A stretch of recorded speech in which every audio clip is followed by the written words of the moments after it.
কবর খোঁড়া হলো, কবরের পাশে একজন ছোট্ট একটা লাইট নিয়ে দাঁড়ায় আছে, টিম টিম করে জ্বলছে। দুইজন সাহাবী আব্দুল্লাহকে হাতে উঁচু করে ঘাড়ে করে বহন করে আনতেছেন, আর কবরের ভিতরে একজন দাঁড়ায় গেছেন লাশ ধরার জন্য।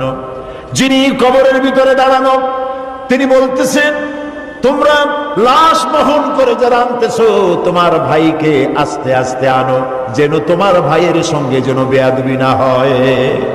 কবরের ভিতরে দাঁড়িয়ে যিনি আব্দুল্লাহ লাশ ধরে কবরে শোয়াই দিলেন তিনি আর কেউ নন, তিনি রহমতের নবী বিশ্ব নবী মুহাম্মদুর রাসূলুল্লাহ।